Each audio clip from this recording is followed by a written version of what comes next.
मेरे I planted के next JS के प्रोजेक्ट में मैंने रिएक्ट कॉन्टेक्स्ट का यूज़ कैसे किया है, आज के वीडियो में मैं वही शेयर करने वाला हूँ आपके साथ। तो चलिए स्टार्ट करते हैं आज का वीडियो। सो फ्रेंड्स, जैसा कि आपको दिख रहा है यहाँ पे मैंने एक लैंडिंग पेज भी बना दिया है। वैसे मैंने नहीं बनाया, मैंने वर्सल के नया एआई जो उन्होंने लॉन्च किया है V0 उसका यूज़ किया है। तो काफ़ी डिसेंट सा एक लैंडिंग पेज बना के दे दिया उसने। ऑफ कोर्स मैंने इमेजेस रखे हुए हैं, बाकी पूरा जो स्ट्रक्चर है वो उसने बना के दे दिया था। तो मैंने ये लैंडिंग पेज इंप्लीमेंट कर दिया है। यहाँ पे एक पूरा फाइल है होम पेज, मैंने उसका सिर्फ जो JSX था वो रिप्लेस कर दिया है। ठीक है, तो चलिए अब जो मेन चीज़ मैं आपको दिखाने वाला हूँ वो दिखा देता हूँ मैं। तो यूज़ कॉन्टेक्स्ट यूज़ करने का मेरा पर्पस क्या था। जैसा कि आपको पता है, हमने यहाँ पे ऑथेंटिकेशन के लिए एपराइट यूज़ किया है एंड पूरा ऑथेंटिकेशन सर्वर साइड में हो रहा है, ना कि क्लाइंट साइड में। ठीक है, तो मुझे चाहिए था कि जो ऑथेंटिकेशन हो रहा है उसका थोड़ा डेटा, थोड़ा यानी कि जो यूज़र का डेटा है बेसिकली, वो मुझे क्लाइंट साइड भी रिक्वायर्ड था। क्योंकि कुछ चीज़ें ऐसी है जो हम क्लाइंट साइड हैंडल कर रहे हैं, जैसे हमारे फॉर्म्स है या फिर लॉग आउट बटन है, ये सारी चीज़ें। फ़िलहाल ये दो चीज़ ही है हमारे पास। जैसे कि मैं आपको दिखा देता हूँ। यहाँ पे अगर मैं यूज़र पे क्लिक करता हूँ हमारे, तो ये हमें लॉगिन के पेज पे लेके जाता है। ठीक है, एंड मैंने दूसरी चीज़ भी इम्प्लीमेंट कर दिया है। अगर मैं वापस आता हूँ मैप के पेज में एंड अगर हम कहीं पे क्लिक करते हैं तो आपको याद होगा एक साइड बार ओपन होता था, वहाँ पे मुझे फॉर्म दिखाई देता था एक नया प्लांट ऐड करने के लिए। तो अब मैंने क्या किया है, इसको अगर मैं क्लिक करता हूँ तो देखिए यहाँ पे साइन इन रिक्वायर्ड का मैसेज दिखा रहा है एंड अगर मेरा साइन इन होगा तो ही मुझे ये फॉर्म दिखाई देगा। तो अगर मैं यहाँ से साइन इन पे क्लिक करता हूँ तो वो वापस मुझे लॉगिन के पेज पे लेके जा रहा है। तो एक बार मैं आपको लॉगिन करके दिखा देता हूँ। या मैंने लॉगिन पे क्लिक किया एंड जैसे ही मेरा लॉगिन हो जाएगा, मेरा यहाँ पे मैप लोड हो गया है एंड इस बार मेरे पास यहाँ पे मेरे प्रोफाइल का इनिशियल्स मुझे दिखाई दे रहा है। एंड अगर मैं अब मैप पे क्लिक करता हूँ तो देखिए मुझे यहाँ पे हमारा जो फॉर्म है वो दिखाई दे रहा है। एंड ऑफकोर्स मैं इस फॉर्म का यूज़ कर सकता हूँ एक नया प्लांट ऐड करने के लिए। इसका भी मैंने टोस्ट मैसेज वगैरह कुछ भी ऐड नहीं किया है, वो API मैं आपको डायरेक्ट दिखा देता हूँ। तो यहाँ पे जाते हैं नेटवर्क नेटवर्क में जाना है, थोड़ा नीचे करते हैं इसको एंड यहाँ पे सबमिट करते हैं। तो हमारा जो API का कॉल है प्लांट का पोस्ट API कॉल है एंड होपफुली इसमें 201 का स्टेटस आ जाना चाहिए अगर सब कुछ सही हो तो। एंड यहाँ पे हमारा प्लांट ऐड हो चुका है। यहाँ पे मैं आपको रिस्पॉन्स दिखा देता हूँ। तो हमारा रिस्पॉन्स आ रहा है, हमारे MongoDB का पूरा ऑब्जेक्ट जो है प्लांट ऑब्जेक्ट वो हमें यहाँ पे मिल रहा है। लोकेशन का उसमें कोऑर्डिनेट्स भी है, मतलब लोकेशन एक फील्ड है उसके अंदर कोऑर्डिनेट्स है, बेसिकली एक जियो स्पेशल डेटा टाइप है। हमने इसको प्रीवियस वीडियोस में बनाया है, अगर आपको वीडियो देखना है तो अभी आपको ऊपर कार्ड में उसका लिंक मिल जाएगा, आप उस वीडियो को देख सकते हो। तो फिलहाल मैं आपको ये बता देता हूँ कि ये मैंने जो कॉन्टेक्स्ट यहाँ पे क्रिएट किया है वो क्यों क्रिएट किया है। ठीक है, अब देखिए यहाँ पे जैसे मैंने आपको दिखाया, पहले यहाँ पे साइन इन करने का मैसेज दिख रहा था एंड वो बटन दिख रहा था जो हमें लॉगिन के पेज पे लेके जा रहा है। एंड जैसे ही हमने लॉगिन कर लिया, यहाँ पे हमें प्लांट ऐड करने का फॉर्म दिखाई दे रहा है। ठीक है, दो चीज़ यहाँ पे UI में चेंज हो रही है। एक तो हमारा जो यूज़र का प्रोफाइल है वो यहाँ पे इनिशियल्स दिखा रहा है एंड ये हमारा जो फॉर्म है वो दिखाई दे रहा है। एंड अगर मैं लॉग आउट करता हूँ तो लॉग आउट करने के लिए बेसिकली मुझे सिर्फ इस पर क्लिक करना है। मैंने अभी तक उसको चेंज नहीं किया है। यस, देखिए वो लॉग आउट हो गया। लॉग आउट के लिए भी हमारा API कॉल है, जैसे ही हमारा API सक्सेस होता है लॉग आउट हो जाता है हमारा यूज़र। एंड इस पॉइंट पे हमारा जो कॉन्टेक्स्ट है वो क्लियर हो जाता है एंड जो हमारा यूज़र है कॉन्टेक्स्ट में बेसिकली वो वापस से नल हो जाता है। ठीक है, तो ये सारे कुछ इंटरेक्शंस थे, ये मुझे सर्वर साइड में करने में थोड़ी दिक्कत आ रही थी। क्या दिक्कत थी वो, मतलब कर सकते हो, कोई प्रॉब्लम नहीं है, आप सर्वर साइड से पूरी चीज़ मैनेज कर सकते हो। लेकिन प्रॉब्लम क्या हो रही थी, मुझे जो गेट यूज़र का कॉल है वो मुझे बार बार एपराइट को करना पड़ रहा था। ठीक है, तो बेसिकली क्या हो रहा था, जैसे ही मेरा पेज लोड होता है या फिर रीरेंडर होता है, मतलब मेरा सर्वर कंपोनेंट जब रीरेंडर होता है बेसिकली, क्योंकि क्लाइंट साइड पे एक बार आ गए तो सर्वर से कोई कम्युनिकेशन तो होता नहीं है, तो बेसिकली मेरा पेज रिफ़्रेश होता है मैप वाला। और उस रिफ़्रेश पे हमारा जो API का कॉल है, API कॉल नहीं, बेसिकली मुझे एपराइट के सर्विस के साथ कम्युनिकेट करना हो रहा था। वो भी एक पैकेज के थ्रू ही हो रहा है, तो वो कॉल्स हमें दिखाई नहीं दे रहा है लेकिन एक एक्सटर्नल कम्युनिकेशन हो रहा था। ठीक है, तो वो जो गेट यूज़र का फंक्शन है एपराइट वाला, वो मुझे हर एक कंपोनेंट में कॉल करना पड़ता है अगर मुझे पर्टिकुलर किसी कंपोनेंट में यूज़र का डेटा चाहिए तो, या फिर मुझे लेआउट में उसको कॉल करके प्रॉप ड्रिलिंग के थ्रू उसको भेजना पड़ता जिस भी कंपोनेंट में मुझे उसकी रिक्वायरमेंट है। अब क्योंकि ये जो हमारे फॉर्म्स है, फिर ये यूज़र एवतार का जो कंपोनेंट है, ये हमारे क्लाइंट साइड कंपोनेंट्स है। तो सर्वर से डेटा भेजने के लिए मेरे पास सिर्फ यही तरीका है कि मैं उसको प्रॉप्स में से भेज सकता हूँ, या फिर मैं ऑन कंपोनेंट एपीआई कॉल करवा सकता हूँ। अब मुझे वो नहीं करवाना था, इसके लिए मैंने यहाँ पे कॉन्टेक्स्ट का यूज़ किया है। तो अभी क्या हो रहा है, एक लेआउट बना दिया है जिसके अंदर मेरा ऐप राइट का कॉल लगता है, एंड उस लेआउट के अंदर मेरा पूरा प्रोजेक्ट है, मतलब ये पूरा मैप व्यू है, एंड उसके अंदर जो भी कंपोनेंट्स आने वाले हैं उन सारे कंपोनेंट्स के अंदर मैं कॉन्टेक्स्ट का जो डेटा है वो गेट कर सकता हूँ। तो चलिए देख लेते हैं उसको इम्प्लीमेंट मैंने कैसे किया है। तो पूरे प्रोजेक्ट में ज़्यादा कुछ चेंजेस नहीं है, सिर्फ 4 फाइल में चेंजेस है, 2 फाइल में चेंजेस है बेसिकली, एंड 2 फाइल नए हैं। तो पहले मैं आपको दिखा देता हूँ कॉन्टेक्स्ट कैसे क्रिएट किया है मैंने। तो कॉन्टेक्स्ट का मैंने एक फ़ोल्डर बना दिया है यहाँ पे, हमारे एसआरसी के अंदर मैंने ये फ़ोल्डर बनाया है। ओके, फ़िलहाल इनको थोड़ा बंद कर देते हैं, ऐप को भी बंद कर देता हूँ। ओके, तो एसआरसी के अंदर हमने एक फ़ोल्डर बनाया है कॉन्टेक्स्ट का, एंड उसके अंदर ऑथ कॉन्टेक्स्ट का एक कॉम्पोनेंट बना दिया है। तो कॉन्टेक्स्ट कैसे क्रिएट किया है, तो सबसे पहले इसको एक क्लाइंट कॉम्पोनेंट बना दिया है, बिकॉज हमारा कॉन्टेक्स्ट क्लाइंट साइड पे ही रन होने वाला है, तो ये एक क्लाइंट कॉम्पोनेंट हो गया।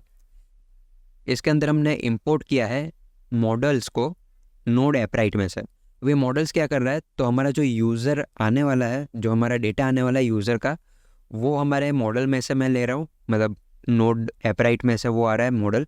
तो मॉडल डॉट यूज़र में यहाँ पे टाइप्स में उसको यूज़ कर रहा हूँ, ठीक है। तो बेसिकली हमें ऐपराइट का जो यूज़र टाइप है वो यहाँ पे मिल जाएगा। फाइन। उसके बाद मैंने यहाँ पे इंपोर्ट करवाया है create context and use context को रिएक्ट में से। नॉर्मल जो हमें कॉन्टेक्स्ट क्रिएट करने के लिए चाहिए होता है, बस वही चीज़ है, ठीक है। फिर मैंने अपना डिफ़ॉल्ट स्टेट जो होगा मेरे कॉन्टेक्स्ट का वो मैंने बना लिया है। तो इज़ ऑथ एक वेरिएबल होगा उसके अंदर, वो बाय डिफ़ॉल्ट फॉल्स है, एंड जो हमारा यूज़र का डेटा है वो बाय डिफ़ॉल्ट नल रहेगा। फाइन, ये हमारा डिफ़ॉल्ट स्टेट बन गया। इसके बाद हमने ऑथ कॉन्टेक्स्ट बना लिया है। ऑथ कॉन्टेक्स्ट बनाने के लिए क्रिएट कॉन्टेक्स्ट फंक्शन का यूज़ होता है, जो हमें रिएक्ट में से मिल जाता है। इसको मैंने एक टाइप दे दिया है, ऑथ कॉन्टेक्स्ट टाइप। तो यहाँ पे मैंने उसको टाइप डिफाइन कर दिया है। तो ये कॉन्टेक्स्ट का टाइप है, जो इज़ ऑथ है वो बुलियन वैल्यू होने वाला है, एंड जो यूज़र है वो या तो मॉडल्स डॉट यूज़र, मतलब कि ऐपराइट का जो यूज़र है वो होने वाला है, एंड उसके अंदर मॉडल डॉट प्रेफरेंस मैंने सेंड कर दिया है। अब ये जो मॉडल्स डॉट प्रेफरेंस है वो बेसिकली ये बताता है कि ये डिफ़ॉल्ट यूज़र है ऐपराइट का। आप इसके अंदर बेसिकली अपना एक नया टाइप बना के भी उसमें ऐड करवा सकते हो, ठीक है। हो सकता है आपने कुछ अलग प्रेफरेंसेस डाले होंगे यूज़र का, आप ऐपराइट में वो चीज़ कर सकते हो कि आप यूज़र के अलग अलग प्रेफरेंसेस सेट करवा सकते हो डेटाबेस में। फॉर एग्जांपल हो सकता है आप अपने यूज़र को कोई सेटिंग्स का पेज दे रहे हो, वहाँ पे वो डार्क मोड ऑन ऑफ कर सकता हो। तो वो जो डार्क मोड की सेटिंग है वो आपने यूज़र के साथ सेव करवा दिया है ऐपराइट के अंदर, एंड वो किसी भी डिवाइस के अंदर जब आपका प्लेटफॉर्म ओपन करेगा तो आपको यूज़र प्रेफरेंसेस में वो डेटा मिल जाएगा कि उसका डार्क मोड का सेटिंग क्या है, ठीक है। तो वो चीज़ आप सेट करवा सकते हो। मैंने यहाँ पे मॉडल्स और प्रेफरेंस डाल दिया है, जो डिफ़ॉल्ट आपको डालना रहता है। तो बेसिकली यहाँ पे कुछ भी यहाँ पे प्रेफरेंस ऐड नहीं होगा। फाइन। और मैंने दिया है इसको नल हो सकता है, ठीक है। तो इन दोनों में से कोई भी एक टाइप हो सकता है। तो ये हमारा ऑथ कॉन्टेक्स्ट का टाइप बन गया, एंड यहाँ पे मैंने इसको डिफ़ॉल्ट स्टेट पास कर दिया है। तो हमारा जो ऑथ कॉन्टेक्स्ट है वो बाय डिफ़ॉल्ट इन वैल्यूज़ के साथ क्रिएट होगा। ग्रेट।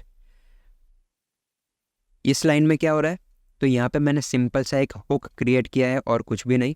यूज़ कॉन्टेक्स्ट का हम यूज़ करते हैं हमारे कॉन्टेक्स्ट की वैल्यूज़ को गेट करने के लिए, और उसके अंदर हम अपने कॉन्टेक्स्ट को पास करते हैं। तो बेसिकली मैंने क्या किया है, इसी चीज़ को मैंने थोड़ा शॉर्ट हैंड कर दिया है। तो एक फंक्शन बना दिया है, ठीक है। नेमिंग कन्वेंशन मैंने यूज़ रखा है ताकि ये पता चले कि ये एक हुक है, ठीक है। हुक्स कुछ नहीं, एक नॉर्मल फंक्शन ही होता है, ज़्यादा कोई रॉकेट साइंस नहीं है उनके अंदर। तो मैंने एक बेसिक सा फंक्शन बना लिया, आप ऐसा ही समझो। ये फंक्शन क्या करेगा, ये एक एरो फंक्शन है, ये यूज़ कॉन्टेक्स्ट और कॉन्टेक्स्ट के साथ ये जो फंक्शन है इसको कॉल कर देगा। तो जैसे ही मैं इस फंक्शन को कॉल करूँगा, दैट इज़ इक्विवेलेंट टू मैं अगर लिखूँ यूज़ कॉन्टेक्स्ट और उसके अंदर ऑथ कॉन्टेक्स्ट को पास करूँ। तो अपने हर फाइल में मैं इन दोनों चीज़ों को इंपोर्ट करूँ और उनको अलग अलग पास करूँ, उससे अच्छा ये है कि मैंने यहाँ पे एक अलग फंक्शन बना दिया है, मैं डायरेक्ट उसको ही यूज़ करूँगा। तो मुझे अलग अलग यूज़ कॉन्टेक्स्ट और ऑथ कॉन्टेक्स्ट दोनों चीज़ों को इंपोर्ट नहीं करना पड़ेगा जिस भी फाइल में मैं उसको यूज़ करना चाहता हूँ। फाइन। ये मेरा एक हुक बन गया। इसका यूज़ केस कैसा है, कैसा दिख रहा है, वो मैं आपको दिखाता हूँ। तो बेसिकली क्या होगा, ये जो यूज़ कॉन्टेक्स्ट है ये एक रिटर्न टाइप दे रहा है और कॉन्टेक्स्ट टाइप का, तो यही उसका रिटर्न टाइप भी होने वाला है। आगे चल के मैं इसका यूज़ दिखाता हूँ थोड़ी देर में, आपको पता चल जाएगा कैसा है। फाइन। एंड दूसरा जो हमने काम किया वो हमारा प्रोवाइडर बना दिया हमने। तो ऑथ प्रोवाइडर बना दिया मैंने, उसके अंदर दो प्रॉप्स हम एक्सपेक्ट कर रहे हैं, एक है चिल्ड्रन एंड दूसरा है इनिशियल स्टेट। अभी इनिशियल स्टेट क्या होने वाला है, तो यहाँ पे मैंने इसको टाइप दिया है ऑथ प्रोवाइडर का।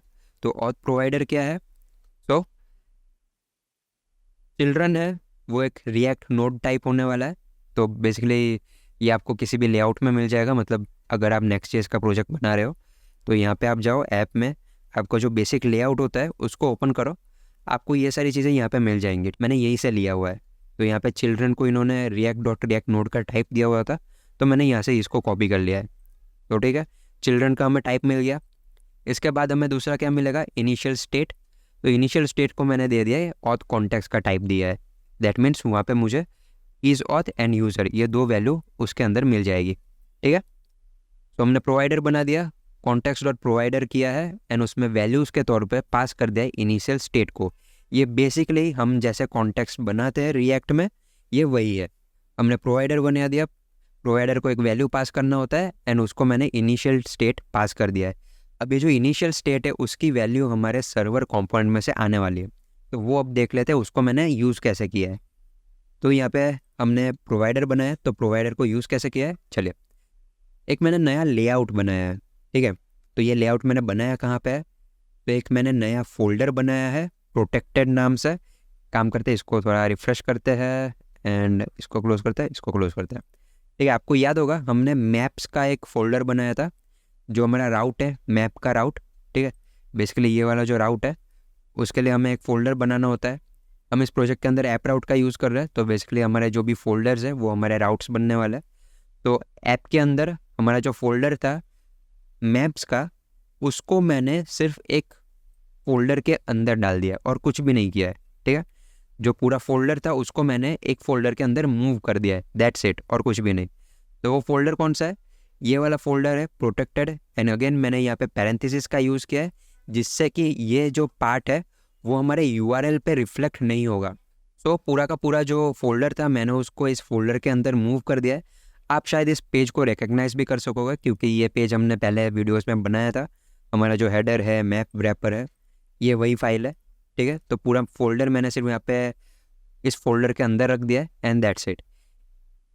ये करने का पर्पस क्या था, ताकि मैं यहाँ पे एक नया लेआउट बना सकूँ। ठीक है, ये हमारा ग्लोबल लेआउट है, तो मैं इसके अंदर कुछ भी नहीं करना चाहता था। मैंने यहाँ पे एक नया लेआउट फाइल बनाया है। क्या होगा, जैसे ही हमारा ये राउट हिट होगा, हमारा ये जो लेआउट है वो रेंडर होगा। ठीक है, तो इस लेआउट के अंदर मैं क्या कर रहा हूँ वो देख लेते हैं। थोड़ी देर के लिए इस फंक्शन को कोलैप्स करता हूँ, ये इंपॉर्टेंट नहीं है। हमारा मेन लेआउट जो है वो देख लेते हैं। इस प्रोटेक्टेड लेआउट के अंदर हम चिल्ड्रन एक्सपेक्ट कर रहे हैं एज अ प्रॉप। तो बेसिकली क्या होने वाला है, जो भी हमारा पेज है वो एज अ चिल्ड्रन रेंडर होता है हमारे लेआउट के अंदर। इस लेआउट को हमने कहीं पे कॉल नहीं किया है, सिर्फ हमारा नेक्स्ट.जेएस का नेमिंग कन्वेंशन है layout.tsx। उसके अंदर हमारा जो फंक्शन बनाते हैं हम, वो फंक्शन हमारा रन हो जाता है जैसे ही हमारा कोई प्रोटेक्टेड राउट, नॉट प्रोटेक्टेड राउट, जहाँ पे भी हमने अपना लेआउट बनाया है वो राउट हिट होता है। ठीक है, एंड ये जो चिल्ड्रन है, इस चिल्ड्रन के अंदर हमारा पेज लोड होने वाला है। तो बेसिकली इसके अंदर हम जितने भी पेजेस बनाएंगे वो सारे इस प्रोटेक्टेड राउट के थ्रू होकर रेंडर होने वाला है।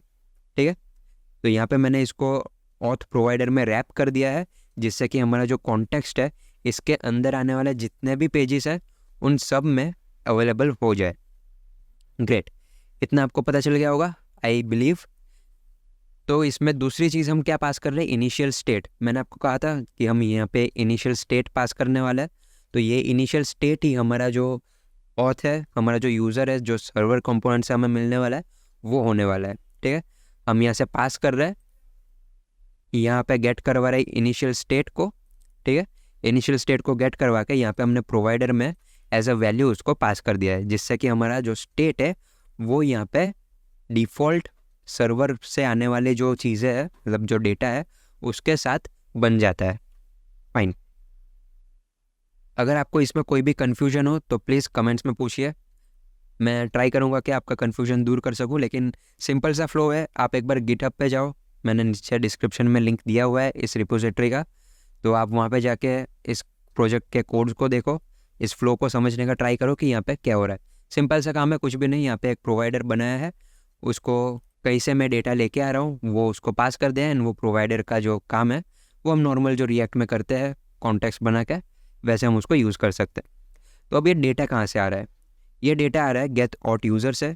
ये एक सर्वर कंपोनेंट है, ठीक है, ये एक सर्वर कंपोनेंट है जो हमारा लेआउट है। तो ये जो कोड है वो हमारे सर्वर पे रन होने वाला है। तो ये जब फंक्शन रन होगा, ये फंक्शन क्या कर रहा है, यहाँ पे मैंने इस फंक्शन को डिफाइन किया है। तो ये फंक्शन एक प्रॉमिस रिटर्न करेगा ऑथ कॉन्टेक्स्ट टाइप का, ठीक है। हमने यहाँ पे ऑथ कॉन्टेक्स्ट टाइप बनाया था। क्या था ऑथ कॉन्टेक्स्ट टाइप? तो इस ऑथ ये एक बुलियन वैल्यू होगा, एंड जो यूज़र है वो हमारा ऐप राइट का यूज़र होगा या फिर नल होगा। तो वही चीज़ यहाँ पे हम रिटर्न करवा रहे हैं, ठीक है। ये एक प्रॉमिस रिटर्न करेगा जिसका रिजॉल्व होने के बाद वो बनेगा ऑथ कॉन्टेक्स्ट टाइप।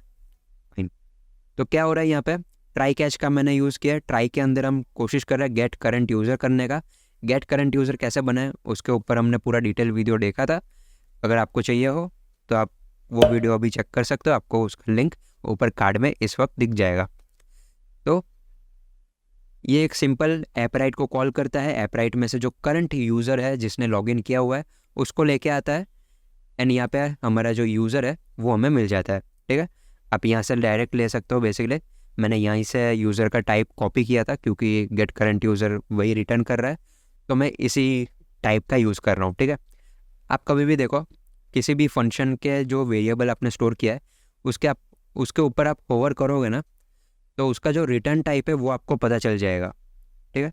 तो यहाँ पे से आप जो यूज़र का टाइप है वो देख सकते हो, अगर आपको पहले से नहीं पता है। आप अगर सोच रहे हो ये जो मॉडल डॉट यूज़र है वो यूज़ करना है, वो मुझे कैसे पता चला, तो बेसिकली इन सब चीज़ों से ही आप पता कर सकते हो कि आपका यूज़र का टाइप क्या होने वाला है, ठीक है। तो चलिए, यहाँ पे यूज़र का टाइप मिल गया।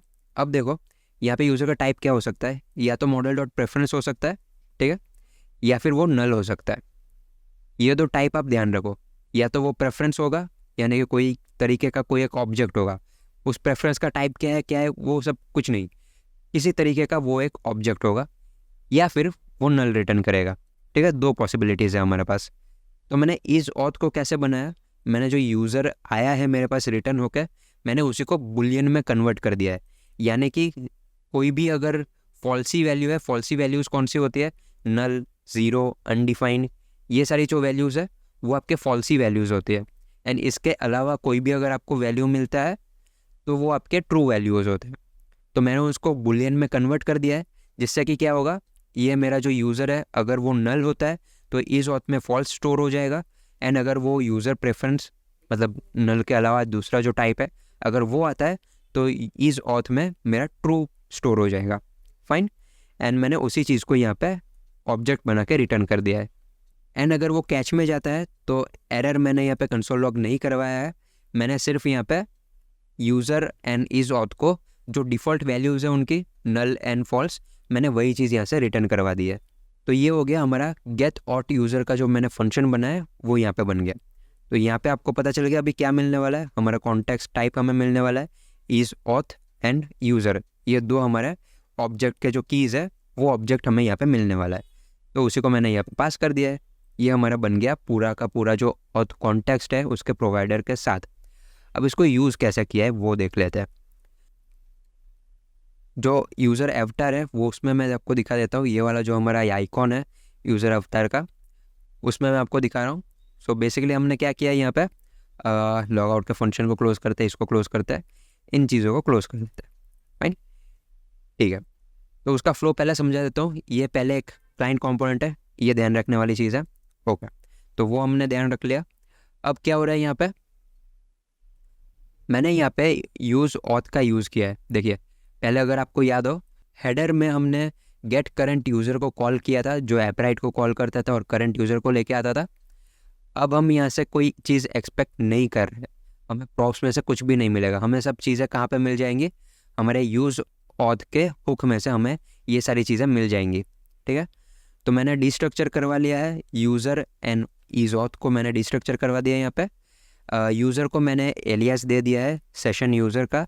सो बेसिकली हम पहले session user as a prop expect कर रहे थे, तो पूरे कोड में मुझे चेंजेस ना करने पड़े, इसके लिए मैंने जो ये यूज़र मिल रहा है उसको ही एलियास दे दिया है कि अब इसको हम सेशन यूज़र बोलेंगे, ठीक है। तो थ्रू आउट कोड क्या है, थ्रू आउट फाइल मुझे ये चीज़ें चेंज ना करनी पड़े, नहीं तो क्या होता कि मुझे जहाँ जहाँ पे मैं सेशन यूज़र यूज़ कर रहा हूँ वहाँ पे मुझे यूज़र करने जाना पड़ता। ठीक है, छोटा सा ही फाइल है, कोई बहुत बड़ा काम नहीं है, लेकिन कोई भी नया चेंजेस हो, कंफ्यूज करे, उससे अच्छा मैं उसको एक ही लाइन में, वो नया लाइन है तो उसमें ही मैंने चेंज कर दिया। ठीक है, नया लाइन पुराना लाइन क्यों हम यहाँ पे गिट यूज़ कर रहे हैं, तो जो भी हमारे नए चेंजेस है, कुछ भी तरीके के चेंजेस है, वो मैं यहाँ पे दिखते हैं फाइल्स में। एंड जितने चेंजेस दिखते हैं फॉर सम रीज़न वो बहुत क्लटर लगता है मुझे मेरे माइंड में, तो जितने कम चेंजेस हो किसी फाइल में मैं वो प्रीफर करता हूँ। ठीक है, तो हाँ, तो हमें यहाँ पे यूज़र सेशन मिल गया। मैंने यहाँ पे चेक करवा लिया है कि इफ़ नॉट यूज़र सेशन, ठीक है, अगर नॉट यूज़र सेशन है दैट मीन्स हमारा अभी लॉग आउट स्टेट है, जो कि अभी हमारा रेंडर हो रहा है। ये जो यूज़र का यू दिखाई दे रहा है वो हमें यहाँ से दिखाई दे रहा है। ठीक है, जैसे ही हमारा कोई सेशन आ जाएगा, ये इफ़ कंडीशन हमारा फॉल्स हो जाएगा एंड हमारा जो नॉर्मल कंपोनेंट है वो यहाँ पर रेंडर होगा, यूज़र नेम या फिर ईमेल का जो इनिशियल्स है वो लेके। ठीक है, फाइन, ये हो गया। तो बेसिकली ये मुझे आपको दिखाना था कि इस तरीके से हम इसको यूज़ कर सकते हैं। सिंपल सा एक हुक बना दिया है, यूज़ ऑथ, एंड वहाँ से आपको यूज़र एंड इज ऑथ, ये दो चीज़ें मिल जाएंगी। ठीक है, अगर मैं इन चीज़ों को एक बार हटा दूँ, हटा के कंट्रोल स्पेस करते हैं तो यहाँ पे आपको दो ऑप्शन मिल जाएंगे, यूज़र एंड यूज़ ऑथ को आप डिस्ट्रक्चर कर सकते हो।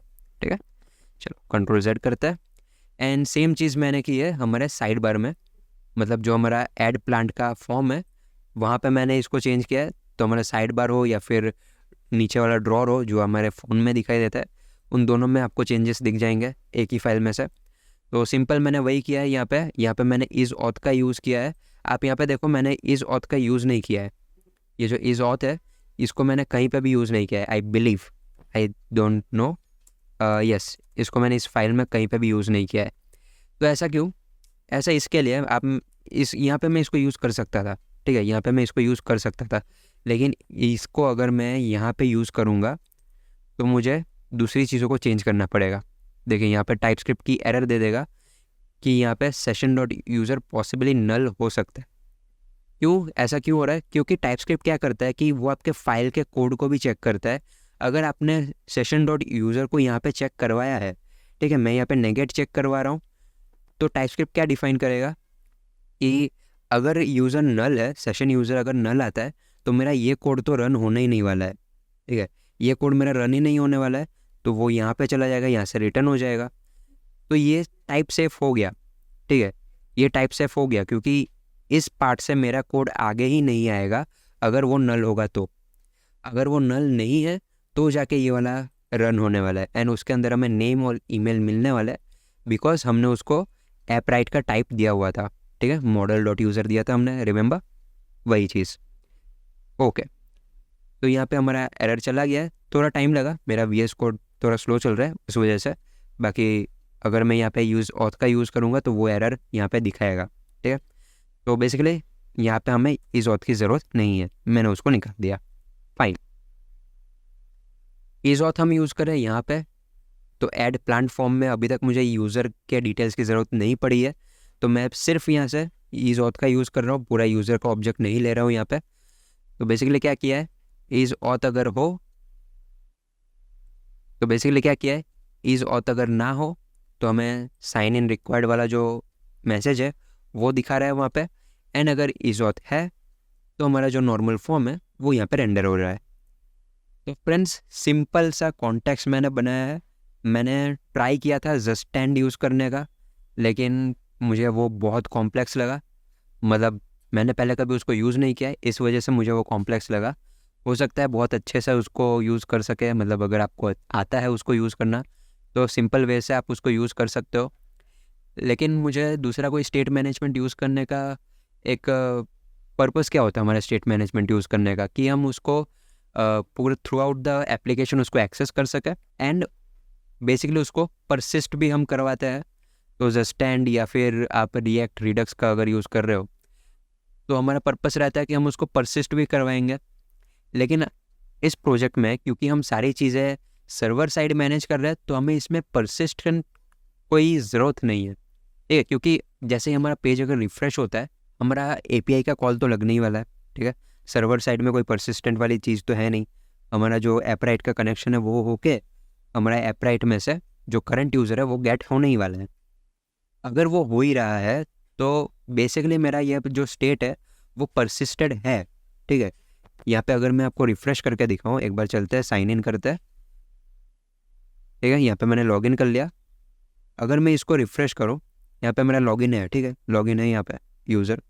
अगर मैं इसको रिफ़्रेश करता हूँ तो भी मेरा ये लॉगिन रहेगा। क्यों? क्योंकि सर्वर में मेरा सेशन क्रिएट हुआ पड़ा है। जैसे ही मेरा वापस से लेआउट रन होगा वहाँ पे मेरा जो सर्वर का यूज़र है वो एज ए इनिशियल स्टेट मुझे मिल जाएगा एंड मेरे स्टेट में वापस से ये सेट हो ही जाने वाला है। बेसिकली हम जब परसिस्ट करवाते भी है तो भी वही होता है कि हमारा लोकल स्टोरेज में या फिर दूसरे किसी स्टोरेज में हम जो डेटा है उसको स्टोर कर देते हैं एंड रीलोड्स में हम वहाँ से डेटा लेके हमारे स्टेट में वापस डाल देते हैं। बेसिकली वो हम नहीं कर रहे होते, जो स्टेट मैनेजर है वो उसको हैंडल कर लेता है एंड यहाँ पे मैंने उसको हैंडल किया है। लेकिन बहुत ही छोटा सा कोड था, बहुत ज़्यादा कुछ मुझे करने की ज़रूरत पड़ी नहीं है, तो I guess that is fine. क्योंकि सर्वर में ऑलरेडी परसिस्टेड है तो मुझे उसको दूसरा कुछ करने की ज़रूरत नहीं है। तो नॉर्मल जो रिएक्ट का कॉन्टेक्स्ट है वो काम करेगा, उसमें कोई दिक्कत नहीं है। तो फ्रेंड्स ये था रिएक्ट कॉन्टेक्स्ट का यूज़ मैंने कैसे किया है नेक्स्ट.जेएस में। अगर आपके पास कोई दूसरा इम्प्लीमेंटेशन हो जो इससे भी ज़्यादा ईजी हो तो आप प्लीज़ हमारे साथ उसको शेयर कीजिए, यूट्यूब में कमेंट्स पे डालिए मुझे। एंड आई होप आपको ये वीडियो अच्छा लगा होगा, कुछ नया सीखने के लिए मिला होगा। अगर आपका कोई ऐसा फ्रेंड है जिसके लिए आपको लगता है कि ये वीडियो बहुत हेल्पफुल हो सकता है तो प्लीज़ उसके साथ इस वीडियो को शेयर कीजिए, इस वीडियो को लाइक कीजिए, चैनल को सब्सक्राइब कीजिए, बेल आइकन को भी प्रेस कर दीजिएगा ताकि जब भी मैं कोई नया वीडियो अपलोड करूँ तो आपको उसका नोटिफिकेशन आ जाए। तो फ्रेंड्स मिलते हैं अपने नेक्स्ट वीडियो में, तब तक के लिए take care and good bye.